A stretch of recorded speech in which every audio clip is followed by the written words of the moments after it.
สวัสดีค่ะมาถึงตอน2ของ JP on the Go ใน Lofoten กันแล้วตอนที่แล้วเราเที่ยวแบบวอร์มอัพคราวนี้เราจะไปกันไฮไลท์เลยค่ะของ Lofoten และถึงแม้ว่ามันจะมีฝนตกไปกว่า 80% ของเวลาบนเกาะของเราแต่เราก็ยังเห็นความงามของ Lofoten ทะลุเมฆออกมาได้นะคะแล้วก็คลิปนี้นะเรายังบอกค่าใช้จ่ายของทริปไปเรื่อยๆด้วยนะคะเผื่อใครอยากจะรู้ว่ามันใช้เงินเยอะแค่ไหนนะจะมาถึงนอร์เวย์ถึง Lofoten ได้และถึงแม้ว่าคลิปเราจะยาวนิดนึงอยากให้ติดตามดูกันจนจบนะคะเพราะว่าตอนท้ายๆฝนหยุดตกนะที่โลโฟเทนแล้วโลโฟเทนสวยงามมากๆจริงๆค่ะสวัสดีตอนเช้าจากเมืองอะไรเนี่ย โลโฟเทนเบสแคมป์นะคะเมืองจริงๆก็คืออยู่ใกล้เมืองเล็กเนสที่สุดเมื่อคืนเราพยายามจะล่าแสงเหนือพยายามเนี่ยเดินตื่นตีคือมันมีพยากรณ์อากาศว่าเมฆจะน้อยสุดละในทริปของเราเนี่ย เมื่อคืนนี้ก็เลยเดินตื่นมาตีหนึ่งเที่ยงคืนตีหนึ่งตีสองตีสามเดินออกมาดูพยายามดูตรงระเบียงเนี่ยแต่ก็ไม่เจออะไรนะคะเจอแต่เงาของเมฆสำหรับวันนี้นะคะเราจะจริงๆจะเป็นวันที่เราไปไฮไลท์มากๆเลยของโลโฟเทนนะไม่ว่าจะเป็นเมืองห่ำน้อยไรเน่แล้วก็เมืองแล้วก็เป็นหมู่บ้านชาวประมงที่โด่งดังอ่ะเป็นภาพที่ทุกคนจำโลโฟเทนเลยแต่ว่าพยากรณ์อากาศวันนี้เนี่ยน่ากลัวหน่อยนะมีเขาเรียกว่าเป็น severe weather alert เลยค่ะคือเขาเตือนเรื่องฝนตกลมแรงนะลมอาจจะแรงมากๆได้ต้องระวังดูท้องฟ้าตอนนี้มันสวยงามปลอดโปร่งมากเลยนะคะไม่น่าเชื่อว่าจะมีการเตือนอากาศแปรปรวนด้วยบ้านพักของเรานะคะหลังที่เป็นโอเชียนวิลล่าเนี่ยสามารถมองออกไปเห็นทะเลได้เลยส่วนห้องที่เป็นสแตนดาร์ดรูมก็จะไม่มีวิวตัวที่เป็นน้ำทะเลก็เดินมาดูเอานะคะ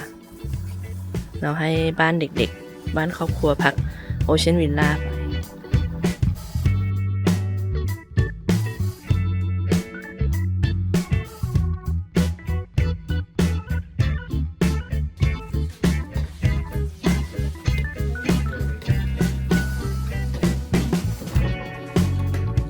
เติมพลังด้วยโจ๊กร้อนๆแล้วเดี๋ยวเราออกเดินทางกันนะคะจุดหมายแรกของวันนี้ก็คือชายหาดที่ได้รับการถ่ายรูปเยอะมากที่สุดบนโลโฟเทนเลยเดี๋ยวเราตามไปดูเพราะว่าเขาอะชอบมาถ่ายรูปแสงเหนือกันที่นี่นะคะแต่ว่าเราก็อินดี้นะไปกลางวันเลยระหว่างทางมีคำถามสนุกมาเล่นกันค่ะหลายคนอาจจะทราบแล้วว่าปลาคอสตากแห้งเป็นผลิตภัณฑ์ส่งออกหลักของโลโฟเทนมาหลายร้อยปีนะคะเราอยากรู้ว่าปลาคอสจับได้เยอะที่สุดในฤดูอะไรนะคะติ๊กต๊อกเฉลยก็คือหน้าหนาวนะคะเพราะว่าปลาคอสจะอพยพมากับกระแสน้ำอุ่นกัลฟสตรีมนะแล้วก็มาหลบหนาวอ่ะอยู่แถวหมู่เกาะโลโฟเทนเพราะนั้นทะเลแถวนี้มันจะอุ่นหน่อยค่ะ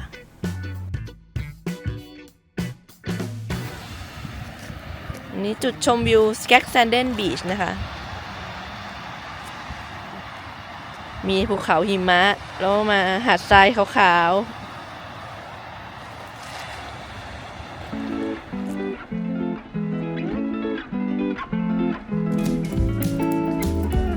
จุดจอดของที่นี่ดีนะคะมีห้องน้ำด้วยแล้วก็มีแบบถ้ามีรถบ้านอะไรกันมาจอดค้างคืนได้มีห้องน้ำน่าจะแบบมีห้องอาบน้ำอะไรพวกนี้เลยอะเพราะมันก็เป็นหาดทรายนะถ้าหน้าร้อนก็อาจจะมีคนมาเล่นเซิร์ฟเล่นอะไรกัน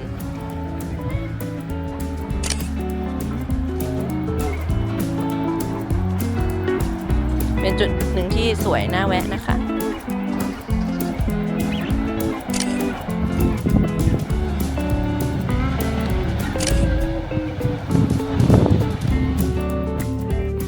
จากสแก็กแซนเดนขับมาอีกประมาณ2 กิโลนะคะก็จะเป็นอีกหาดหนึ่งที่ดังเหมือนกันเป็นหาดแรมเบิร์กที่จอดเขาจะเหมือนวงเวียนตรงนี้แล้วเดี๋ยวจะมีทางเดินลงไปหาดสีขาวตรงนี้นะคะหาดสวยอยู่นะทรายขาวมากเลย เดี๋ยวเราเดินลงไปทางนี้นะ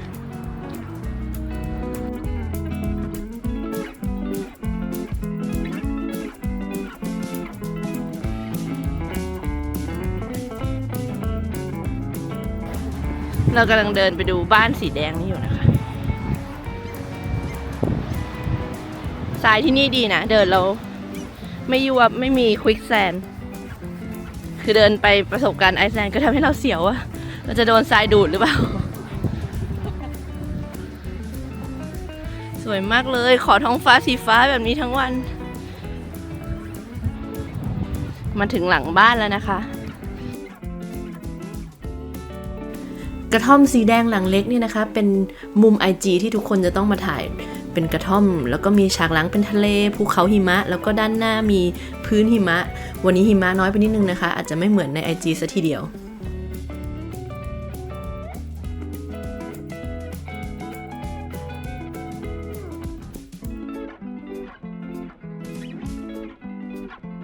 วันนี้เริ่มเห็นปลาตากอยู่พี่ปุ๊กขึ้นไปไล่กาทำไมอ้าวทำไมนะถ้าไม่ใช่สีเดียวกัน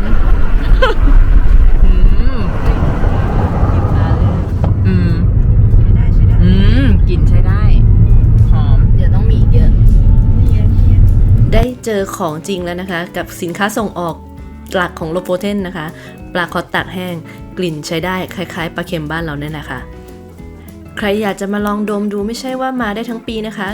จะต้องมาในช่วงฤดูหนาวนะประมาณเดือนมกราคมถึงเมษายนที่เขาจะตากปลากันต้องขอโทษเพื่อนๆด้วยนะคะว่าเราจอดถ่ายรูปหลายๆที่นะมันไม่เป็นจุดจอดรถที่มันไม่ได้มีชื่อค่ะเพราะว่าที่นี่เชื่อว่าหลายคนก็คงทำเหมือนกันคือตรงไหนสวยก็แวะจอดไปตลอดทางนะแต่ตรงเนี้ยมีชื่อนะคะเป็นจุดจอดของหมู่บ้านหำน้อยนะคะเพราะว่าเราจะต้องไปมุมบังคับของคนทุกคนที่มาโลโฟเทนกันเราจะเดินไปถ่ายวิวที่โด่งดังที่สุดของโลโฟเทนก็ว่าได้เนาะกับวิวหมู่บ้านหำน้อยชื่อหมู่บ้านนี้คนไทยออกเสียงไปก็ขำไปนะคะแต่รับรองว่าจำชื่อได้แน่นอนจุดถ่ายรูปก็คือต้องเดินไปบนสะพานนี้นะคะเป็นวันเลนบริดจ์ด้วยคือเราต้องดูสัญญาณถ้าเราขับรถเราต้องดูสัญญาณว่าเขาให้เราไปได้หรือยังตอนนี้ฝนมาเมฆมาละตามพยากรณ์นี่มันคือภูเขานี้แหละ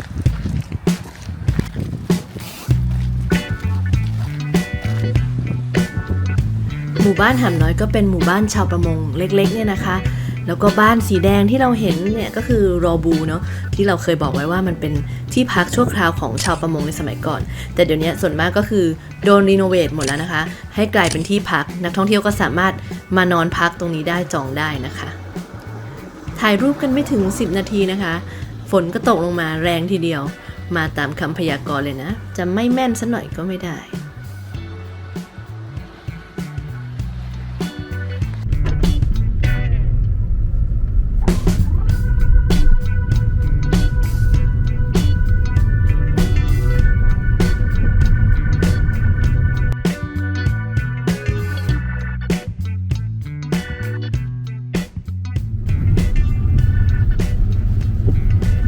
นี่ไงหมู่บ้านสีเหลืองบ้านโอ้สวยเนี่ยเขาเป็นแบบหมู่บ้านเหลืองหมู่บ้านเดียวในแถบสีแดงเขารวยสิเขาก็เลยที่บอกว่าหมู่บ้านสีเหลืองจะรวยกว่าสีแดงก็เพราะว่าสีแดงเนี่ยเป็นสีที่หาง่ายที่สุดเพราะมันใช้น้ำมันตับปลาคอสเป็นองค์ประกอบค่ะแล้วมันก็เลยกลายเป็นสีที่หาทั่วๆไปในบ้านนอร์เวย์ถ้าเป็นสีเหลืองก็จะแพงขึ้นมาแล้วถ้าเป็นสีขาวจะแพงที่สุดเลยค่ะเราจะมาร้านอานิต้าสโตร์มัตกันนะคะเป็นร้านอาหารทะเลดัง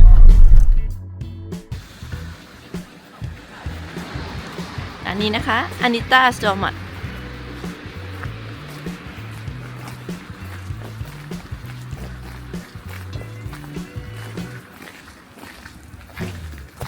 ห้ามเคลื่อนย้ายโต๊ะโอเค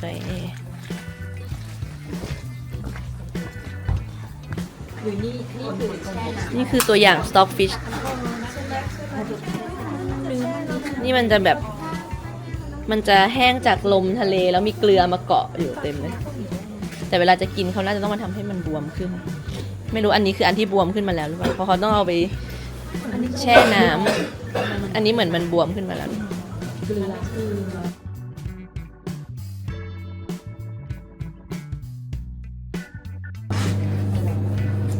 เขาเป็นร้านอาหารทะเลนะคะ เมื่อวานที่ไปซูเปอร์ก็ยังมีผลิตภัณฑ์ของเขาไป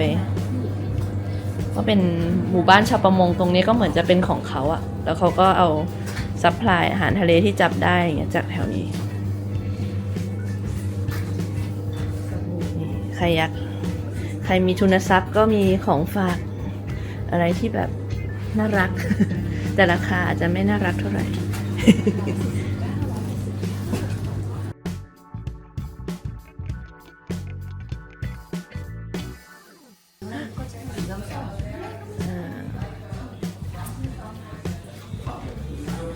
This is cinnamon bun cinnamon bun อันนี้ดังใช่ก็มาเป็นแบ่งกันได้นะครับถ้าอ่านมาไม่ผิดนะคะซินนามอนบันเนี่ยเขาส่งมาจากเบเกอรี่ชื่อดังที่เมืองออค่ะซึ่งในหน้าหนาวเนี่ยร้านเบเกอรี่อันนั้นปิดทำการแต่เขายังทำส่งมาให้ร้านคาเฟ่ร้านนี้อยู่นะคะ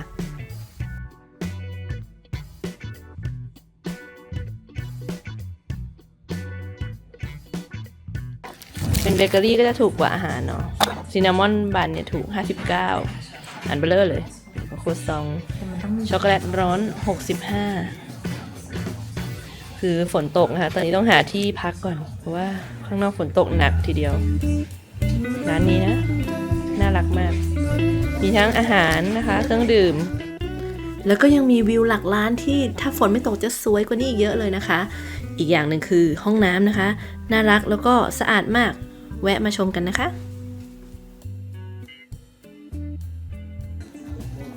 ซินนามอนบันเขากลิ่นซินนามอนชัดเจนมากถ้าใครไม่ชอบซินนามอนก็อาจจะไม่ค่อยโปรดปรานแต่เราชอบก็ลองยัดกับคุกกี้ไหนเอาวินเทียบหน้าดิเอาวินเป็นคุกกี้มอนสเตอร์ไปเลยอะสีเหมือนด้วย The Cookie Monster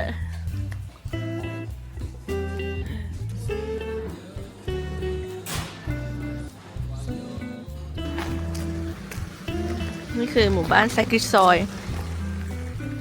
ตอนนี้เราไม่ได้เดินเข้าไปในหมู่บ้านนะคะฝนตกเดี๋ยวเราขับไปหมู่บ้านออดูก่อนแล้วก็ดูซิช่วงไหนที่จะพอเดินลงไปดูได้บ้างคือพยากรณ์อากาศนี่เหมือนฝนจะตกไปอีกถึงพรุ่งนี้อะค่ะ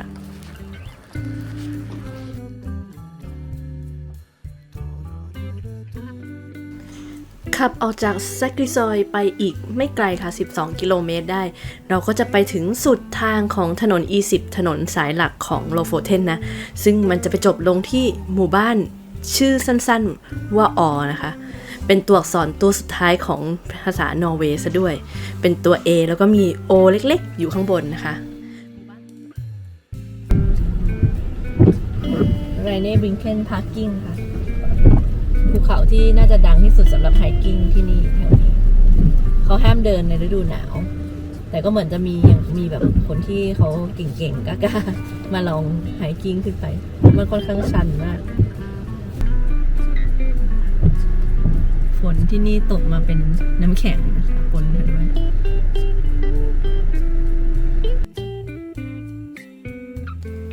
มาถึงหมู่บ้านออกันแล้วค่ะเดี๋ยวผ่านอุโมงค์อันนี้ไปนะสุดทางก็จะเป็นลานจอดรถใหญ่ๆเลยค่ะจริงๆแล้วที่นี่เนี่ย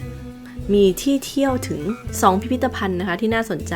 นั่นคือพิพิธภัณฑ์ปลาตากแห้งนะหรือว่า Stockfish Museum นะคะกับพิพิธภัณฑ์ชาวประมงนะคะชื่อ Norwegian Fishing Village Museum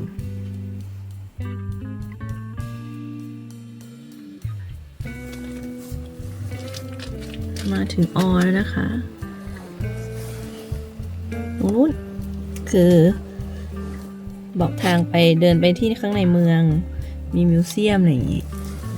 แต่ฝนตกหนักเลยเดี๋ยวเรานั่งกินข้าวกลางวันที่เตรียมมาก่อนไข่เจียวกุ้งไม่นิดหน่อยฝีมือเราเองไม่เล็กมากให้หน่อยแล้วก็เดี๋ยวมีพวกอาหารที่เตรียมมามีอะไรบ้างนะคะน้ำพริกแล้วก็ปลาเปลือพร้อมทานน้ำพริกทูน่าห่อหมกทูน่าปลาทูน่าผัดกะเพราเดี๋ยวเลือกแกะเลยปรากฏว่ายิ่งนั่งกินยิ่งฝนตกหนักขึ้นเรื่อยๆนะคะบอกลาเมืองออนะคะได้เจอกันแค่นี้นะคะ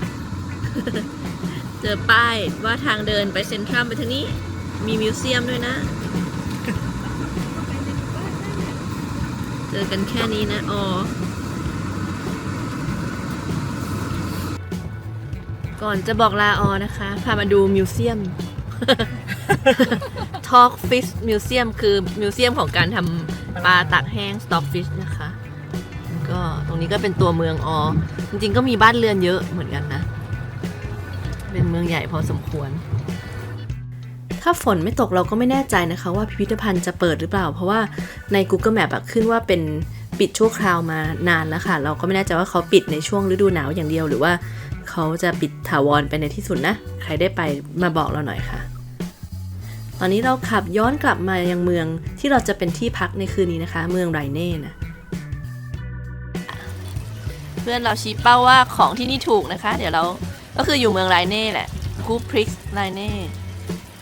ทำอะไรไม่ได้ก็มาซื้อของไว้ทำกับข้าวตอนเย็นละกันวิวมันต้องสวยมากๆอ่ะถ้ามันไม่ฝนไม่ตกเหมือนเดิมนะคะเราก็มาแวะซื้อกับข้าวไปทำกับอาหารแห้งที่เราเอามาจากเมืองไทยนะแล้วก็ยังไม่ได้รีวิวน้ำดื่มที่นี่เลยเนาะน้ำเปล่านะคะไม่ต้องซื้อเลยก็ได้นะเพราะว่าน้ำประปาเขาอะเปิดออกจากก๊อกกินได้ไม่มีกลิ่นเลยของที่ไอซ์แลนด์ยังพอมีกลิ่นกรรมฐานบ้างนะ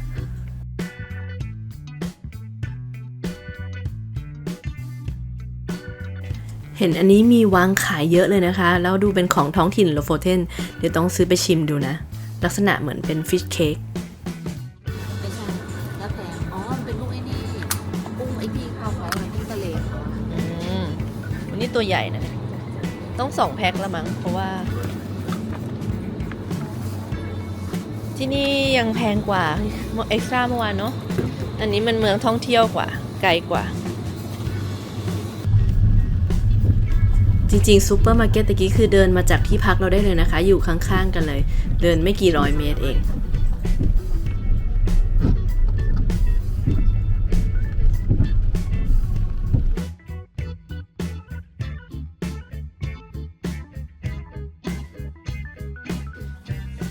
แล้วบ้านนอกจากห้องครัวก็มีห้อง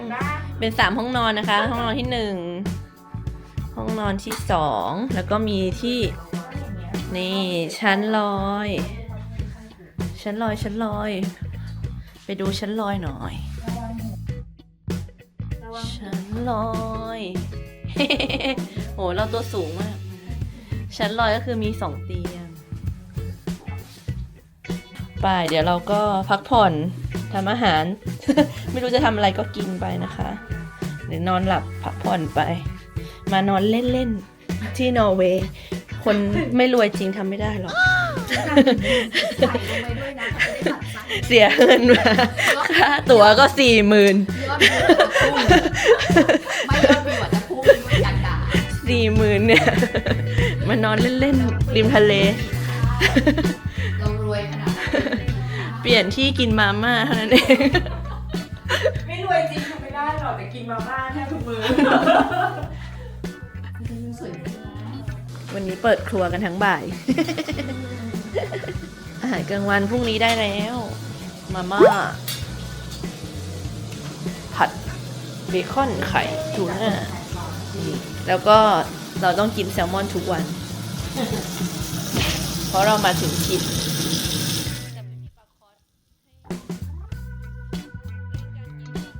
นี่แซลมอนจานนี้ราคาเท่าไหร่นะคะมีอีกชิ้นหนึ่งอยู่นี่เท่าไหร่นะ560 7 ฟิเล8 ฟิเลคัตกุ้งอบวุ้นเส้น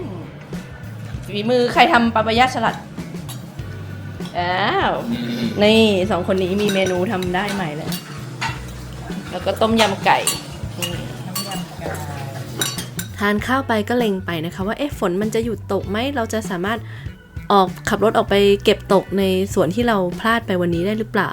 แต่สุดท้ายเนี่ยฝนมันก็หยุดทีละ10 นาทีแล้วก็ตกต่ออะไรเงี้ยนะคะเราก็เลยดูวิวจากหน้าบ้านตรงระเบียงเรานี่แหละใสที่สุดของวันนี้ ได้เห็นยอดเขาครบแล้ว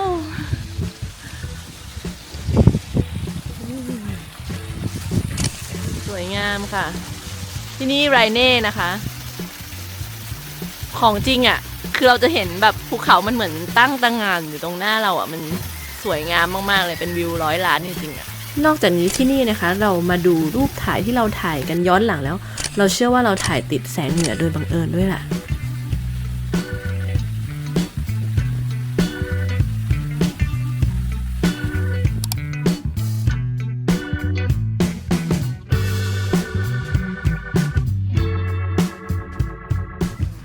เราตื่นตั้งแต่ก่อนตี 5นะคะจะมารอดู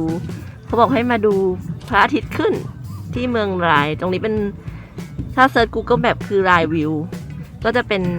มุมที่มองเห็นตัวเมืองของรายแล้วก็มีภูเขาเป็นฉากหลังค่ะแล้วก็ถ้าพระอาทิตย์ขึ้นก็น่าจะผ่านขึ้นมาตามภูเขาเหล่านี้วิวน่าจะสวยมากแต่ว่าน้องฝนยังอยู่กับเรา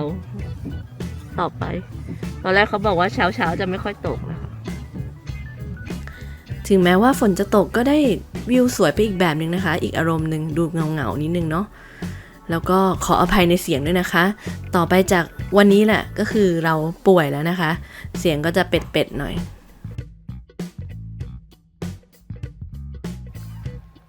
ให้ดูนี่คือที่พักเรานะคะที่อันดอยเวสต์โรเบิร์ตเป็นบ้านสีแดงริมทะเลเลยแหละหมู่บ้านชาวประมงที่รีโนเวทมาใหม่เพื่อเป็นที่พักแทนบ้านน่ารักมากแล้วก็วิวดีมากนะคะวิวหลักล้านมากเลยในเช้าวันนี้เป็นข้าวต้มกุ้งทำข้าวต้มได้ดูดีมาก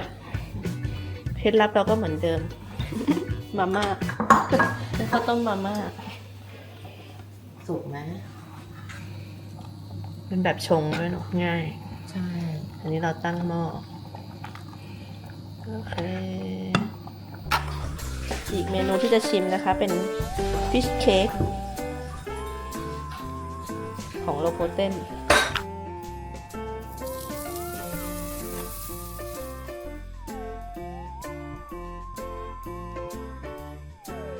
นี่ฟิชเค้กของโลโพเทนปรากฏว่ามันเหมือนลูกชิ้นปลาถ้าจิ้มน้ำจิ้มน่าจะดีเดี๋ยวไปเอาน้ำจิ้มสุดยอดเลยที่พักนี้มี first aid kit บัตเตอร์ผ้าห่มฟอยล์กันหนาวทำอาร์มสลิงได้ด้วยเธอแขนหักโอ้โหแล้วก็มีอะไรนะคือทำแผลแหละเข็ม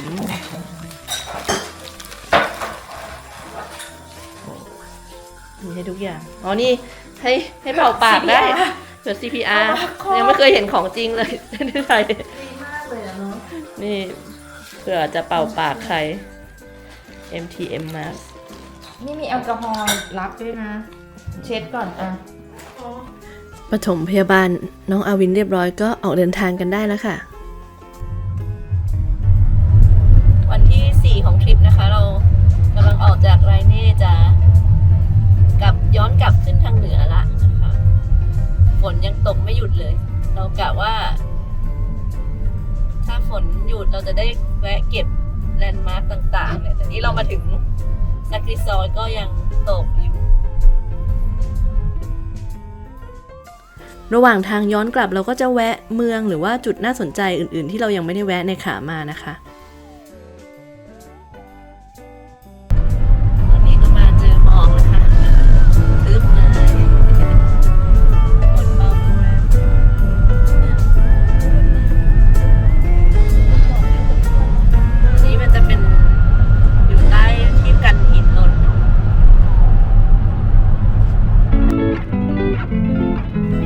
เราเล่าถึงหมู่บ้านนูสจอร์ดไปพลางๆก่อนละกันนะคะกำลังจะขับรถไปนี่แหละนะคะนูสจอร์ดเป็นหมู่บ้านชาวประมงที่คึกคักมากเขาบอกว่าในช่วงปี1910ถึง1990เนี่ยเป็นหมู่บ้านที่มีกิจการเกี่ยวกับปลาเนี่ยรุ่งเรืองมากๆนะคะมีทั้งโรงงานผลิตน้ำมันตับปลาคอสนะซึ่งถ้าเกรดดีเขาก็ไปทำยานะคะเกรดที่รองลงมาเขาจะเอาไปทำสีทาบ้านนี่แหละนะคะแล้วก็ยังมีอะไรนะโรงลมควันแซลมอนมีโรงไฟฟ้าที่เก่าแก่มากๆของนอร์เวย์นะคะมีเบเกอรี่ที่ท ทำขนมปังให้กับชาวประมงเนี่ยนะคะซึ่งเบเกอรี่เนี่ยยังเปิดทำการอยู่แต่ส่วนอื่นๆโดยมากแล้วก็จะปรับเปลี่ยนเป็นคล้ายๆเป็นพิพิธภัณฑ์เป็นสถานที่ท่องเที่ยวให้นักท่องเที่ยวมากกว่านี่เป็นที่จอดรถของหมู่บ้านนูสฟจอร์ดนะคะเป็นหมู่บ้านชาวประมงโบราณตอนนี้เมืองในหมอกอีกแล้วหลังจากจอดรถนะคะมันจะมีเนี่ยบันไดทางนี้นะคะน่าจะเป็นทางที่เข้าไปทางริมทะเลไปดูบ้านชาวประมง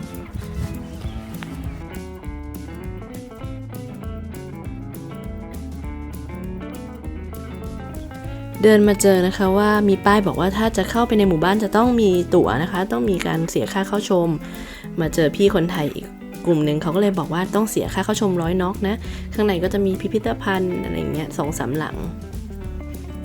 กลุ่มเราดูสภาพอากาศที่ตอนนี้มีหมอกทึบมากเลยแล้วก็มีฝนปล่อยๆเลยตัดสินใจว่ายังไม่เสียเงินเข้าไปเยี่ยมชมหมู่บ้านนี้ละกันนะคะถ้าใครมาเที่ยวในวันอากาศดีๆเขาก็บอกว่าเมืองนูสฟจอร์ดเนี่ยเป็นที่ที่สวยงามมากๆแห่งหนึ่งค่ะเราออกเดินทางกันต่อนะคะจุดหมายหลักคือหาห้องน้ำให้เจอเพราะว่าตะกี้ที่นูสฟจอร์ดเนี่ยน่าจะต้องเสีย100 น็อกเพื่อจะได้เข้าห้องน้ำด้วยนะคะเราก็ขับไปที่พักรถที่เราเคยมานอนแถวๆนั้นที่โลโฟเทนเบสแคมป์เมื่อคืนก่อนหน้านะคะอันนี้มั่นใจว่าเขามีห้องน้ำสาธารณะลืมบอกว่าเส้นทางที่ไปหมู่บ้านนูสฟจอร์ดเนี่ยเป็นเส้นทางแยกออกมาจากอียิปต์นิดนึงนะคะซึ่งเราว่าเส้นทางที่แยกออกมาตรงนั้นน่ะเป็นเส้นทางที่สวยงามอีกเส้นหนึ่งเลยล่ะ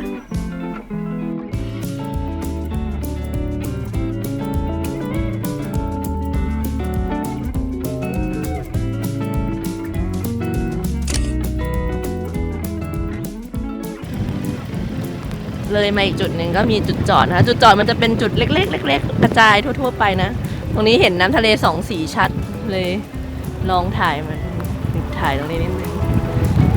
หาดขาวๆอยู่เด้อ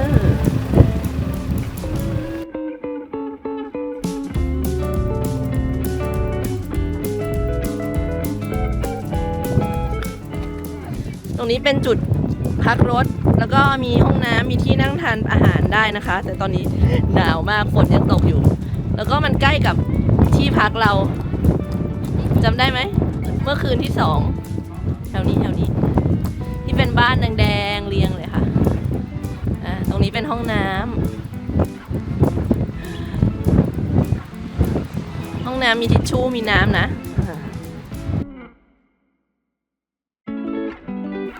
ตอนเราวางแผนเที่ยวนะคะเราก็พยายามหาจุดที่มันไม่ซ้ำกับตอนรอบแรกแล้วก็ยังไม่ค่อยมีใครรีวิวอะไรเงี้ยค่ะก็ไปเจอโบสถ์บุ๊กเนสเชิร์ชอันนี้ที่มีสีสันสวยงามแล้วก็รูปทรงดูโมเดิร์นดีนะคะก็เลยอยากจะมาแวะถ่ายรูปโบสถ์นี้แล้วก็ถัดไปจากโบสถ์นี้ก็จะมีเมืองอันสตัดที่ดูคนอาจจะไม่ค่อยได้มาเที่ยวเท่าไหร่แล้วเราก็เห็นในรูปก็ดูเหมือนวิวน่าจะสวยดีเลยลองขับมาดูนะคะ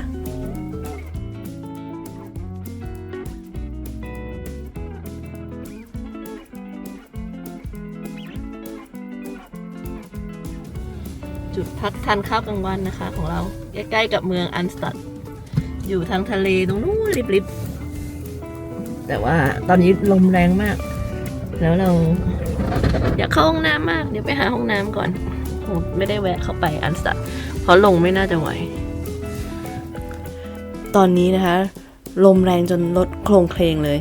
ตัดสินใจไม่แวะลงไปที่อันสตัดแล้วนะคะจริงๆที่หาดอันสตัดเนี่ยเป็นหาดที่เหมาะกับการเล่นเซิร์ฟมากที่สุดในโลโฟเทนแล้วก็เขาบอกว่าคลื่นดีที่สุดในแบบแถบนอร์ทอาร์กติกเลยด้วยเดี๋ยวเราขับไปดูจุดชมวิวชื่อยากๆอันนี้นะคะที่ต้องมุ่งไปจุดชมวิวก็เพราะว่าอยากจะเข้าห้องน้ำอีกแล้วค่ะ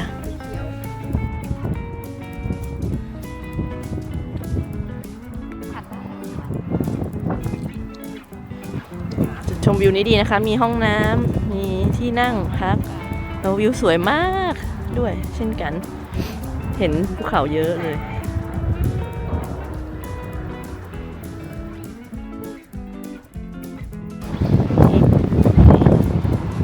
มีโต๊ะให้นั่งมองวิวเพียบเลยนะ แต่วันนี้เปียกมากฝนตกทั้งวัน ตอนนี้เพิ่งหยุดไปแป๊บหนึ่งแต่ลมแรงมาแทนค่ะไวกิ้งเกอร์ไอโลโฟตไวกิ้งเกอร์ไอโลโฟตน่าจะพูดถึงวิธีไวกิ้งส่วนนี้จะเป็นแบบแผนที่ห้องน้ำที่เขาสร้างห้องน้ำไว้ตามจุดชมวิวต่างๆค่ะจริงแล้วเราไปมาอันไหนอ่ะอันนี้ไม่ได้ไปอันนี้ก็ไม่ได้ไปกลุ่มเราไปอันนี้อันนี้ของสกรีดาที่เราแวะอันตะกี้แล้วก็มีสัญลักษณ์เรือนี้ด้วยของสกรีดาแล้วก็นี่หาดแลมเบิร์กเราไปมาแล้วก็คือตรงจุดชมวิวสำคัญเขาก็พยายามจะสร้างห้องน้ำเอาไว้อำนวยความสะดวกให้นักท่องเที่ยวค่ะแต่ว่าจำนวนเราว่ามันน้อยไปนิดนึงนะก็คือจะมีที่หนึ่งประมาณ 1-2 ห้องเท่านั้นได้ยินเสียงลมกันใช่ไหมคะแล้วลมแรงมากๆแล้วสมาชิกก็เริ่มไม่ค่อยไหวเป็นไข้กันไป2 คนนะคะเราก็เลยเที่ยวต่อกันอีกนิดหน่อยนะเดี๋ยวเราไปเมืองที่ดังมากๆอีกแห่งหนึ่งก็คือเมืองเฮนนิงซัวนะคะแล้วเราก็จะเข้าที่พักของเราคืนนี้แล้วค่ะ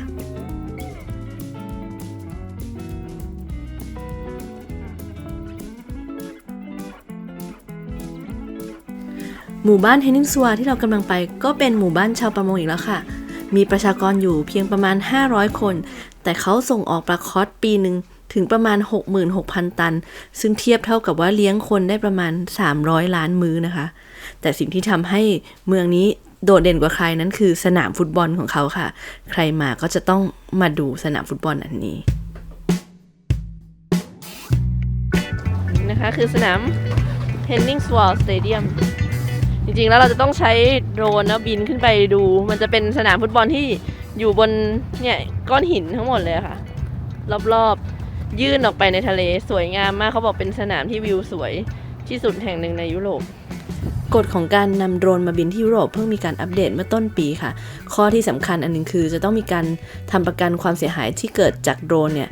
ในปริมาณวงเงินที่สูงมากนะคะค่าเบี้ยประกันก็เลยแพงกว่าค่าโดรนเราอีก 2-3 เท่าเราจึงตัดสินใจไม่นำโดรนมาค่ะจากเฮนนิงซัวเดี๋ยวเราจะขับไปที่พักของเราคืนนี้นะคะที่สการันเกน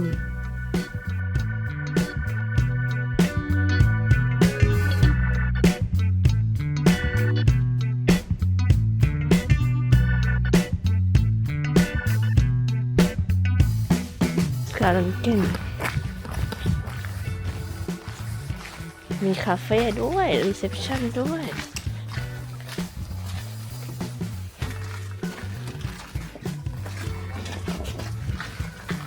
ที่นี่นะคะเขาจะมีที่พักตั้งแต่ในแบบที่เป็นโฮสเทลเป็นเคบินเป็นห้องพักโรงแรมนะคะมีหลายเกรดมากตอนเราจองเนี่ยเราน่าจะอ่านไม่ดีเราไปจองเคบินที่ไม่มีห้องน้ำในตัวอยู่อันนึงนะคะแล้วก็อีกอันก็คือเป็นห้องพักที่เป็นโรงแรมปรากฏว่ามันจะต้องแบกกระเป๋าขึ้นบันไดไม้เล็กๆอันเนี้ยซึ่งเราก็เลยตัดสินใจนะคะขอเขาเปลี่ยนก็คือขอเปลี่ยนเป็นเคบินที่มันอยู่ใกล้ๆกันอยู่ชั้น1ดีกว่าเพราะว่าเคบินนี้เขาก็เป็นคนเสนอให้เรานะว่าเฮ้ยถ้าเราไปนอนเคบินที่เป็นห้องน้ำรวมอ่ะเราต้องเสียค่าผ้าปูเตียงเพิ่มคูณ5 คนเข้าไปแล้วเนี่ยแพงกว่าเคบินแบบที่มีห้องน้ำในตัวอีกเราก็เลยตัดสินใจเอาที่เป็นเคบินที่มีห้องน้ำค่ะแล้วก็อยู่ชั้น1ซึ่งจริงๆราคาเนี่ยมันจะถูกกว่าราคาห้องแบบโรงแรมนะแต่ว่าเราจองมาเป็นห้องแบบโรงแรมแล้วขอเปลี่ยนเป็นเคบินเขาก็ไม่ได้คืนเงินส่วนต่างให้เรานะคะเคบินอันนี้นะคะมีครัวแต่ก็ค่อนข้างเล็กแล้วก็เตาไฟฟ้าเขาติดดับเราไม่ค่อยเข้าใจมันเท่าไหร่นะคะกับอีกปัญหาหนึ่งก็คือที่เจอก็คือห้องน้ำอุ่นเนี่ยมีจำกัดพออาบไป2 คนแล้วน้ำอุ่นหมดหนาวเลยนะคะทีนี้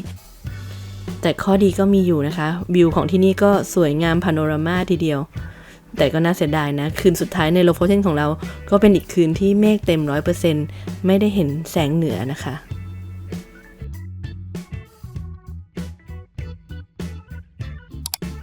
Good morning ค่ะเช้าวันสุดท้ายในโลโฟเทนเช้าวันนี้พยากรณ์อากาศดีกว่าวันไหนๆฝนหยุดแล้วเมฆก็จะเริ่มค่อยๆเคลียร์ไปแล้ว เดี๋ยวเราจะได้ชมความงามของโลโฟเทนทิ้งท้ายกันวันนี้ขอบอกว่าสวยจริงๆ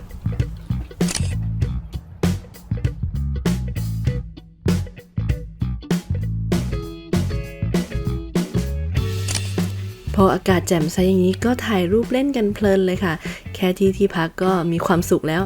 เดี๋ยวเราจะออกเดินทางไปต่อไปดูความสวยงามของโลโฟเทนตอนฝนหยุดสิว่ามันเป็นยังไงบ้าง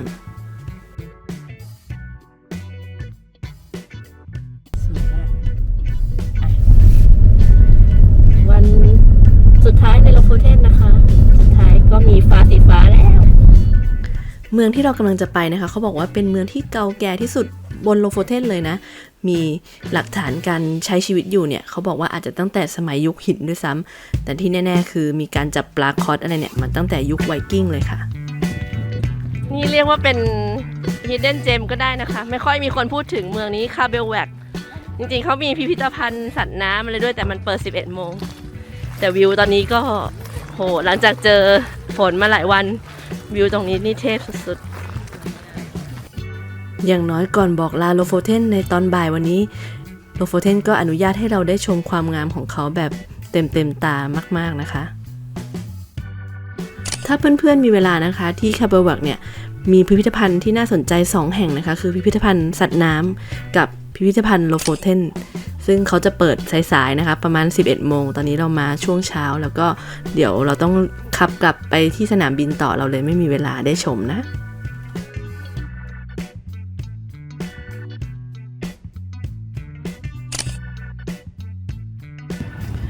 ด้วยความสวยงามของทะเลภูเขาหิมะแล้วท้องฟ้าสีฟ้าในวันนี้คาเบลวักได้ขึ้นแท่นเป็นเมืองที่สวยที่สุดในใจเรา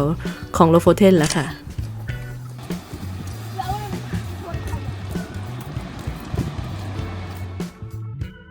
เดี๋ยวเราขับรถออกจากคาเบลวักนะคะเราจะขึ้นเหนือไปเอเวอเรสต์ไปขึ้นเครื่องบินกันระหว่างทางนะคะทางขวามือเราจะเห็นโบสถ์สีเหลืองนี้นะคะเป็นโบสถ์สำคัญของที่นี่เลยนะชื่อว่า Lofoten Cathedral นะคะหรือว่า Wagen Church ซึ่งเป็นสิ่งก่อสร้างไม้ที่ใหญ่ที่สุดในทางเหนือของนอร์เวย์เลยระหว่างทางกลับเราจะขับผ่านเมืองสวอลแวร์อีกครั้งนะคะเลยมาขอถ่ายรูปแก้มือนิดนึงวันแรกที่มาฝนตกอันนี้ท่าเรือเมืองสวอลแวร์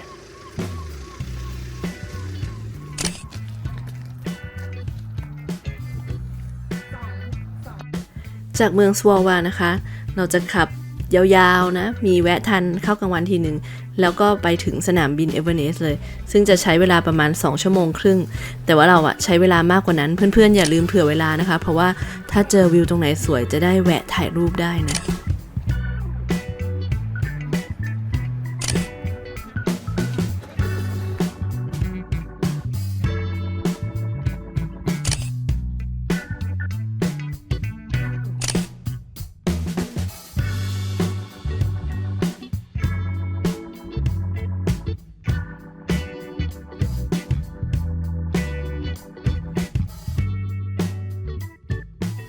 ร้านที่เราแวะทานอาหารนะคะเป็น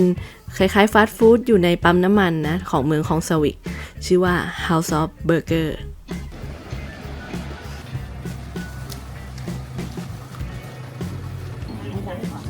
มีพวกเบอร์เกอร์แรปมิลค์เชคอะไรอย่างเงี้ยนะเบอร์เกอร์ที่นี่นะคะอร่อยสมกับชื่อร้านเลยแถมยังมีมันหวานทอดของโปรดให้เลือกสั่งได้ด้วยบอกเคล็ดลับนิดนึงว่าถ้าใครหิวหรือรีบนะคะให้สั่งเป็นตระกูลเบอร์เกอร์นะคะอย่าไปสั่งของทอดมีเด็กๆสั่งของทอดกันรอนานมากๆเลยก่อนออกนะคะเดินดูซูเปอร์มาร์เก็ตที่นี่เขากินแคบหมูกันเป็นขนมด้วยล่ะ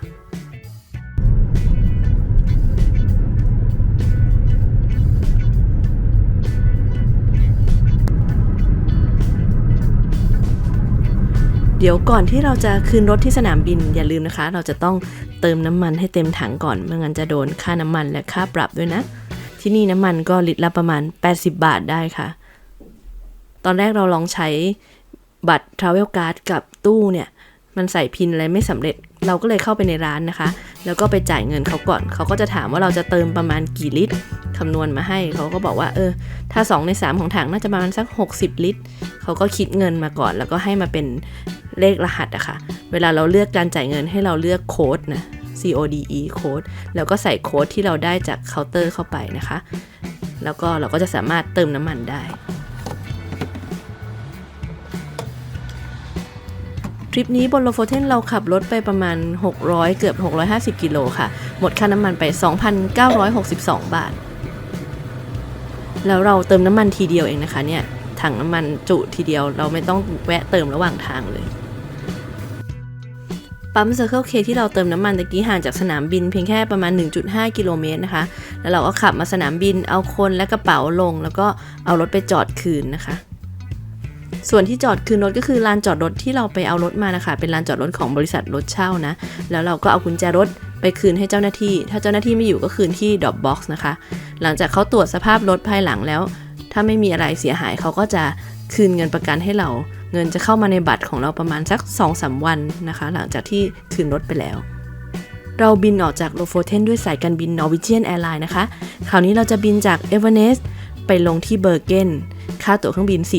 4,533 บาทโดยรวมแล้วค่าใช้จ่ายทุกอย่างตั้งแต่เรามาถึงโลโฟเทนอยู่โลโฟเทน4 คืน 5 วันเนี่ย 56,166 บาทต่อคนแต่ว่าเรายังไม่จบทริปค่ะเดี๋ยวเราจะไปกันต่อนะเราไปที่เบอร์เกนแล้วเราจะไปเที่ยวเส้นทางนะจากเบอร์เกนไปออสโลซึ่งเขาจะเที่ยวกันตามเส้นทางที่เรียกว่านอร์เวย์ในนัทเชลเป็นการรวบรวมความสวยงามของนอร์เวย์เอาไว้ในเส้นทางเส้นนี้แล้วเดี๋ยวตอนหน้าขอให้ทุกคนมาติดตามนะคะนอร์เวย์ในนัทเชลสวยงามมากๆแล้วเราจะบอกวิธีจองการเดินทางที่มันถูกกว่าไปซื้อแพ็กเกจทัวร์มากมายสำหรับวันนี้ขอบคุณที่ติดตามกันมายาวๆจนจบนะคะพบกันใหม่ตอนหน้าในนอร์เวย์สวัสดีค่ะ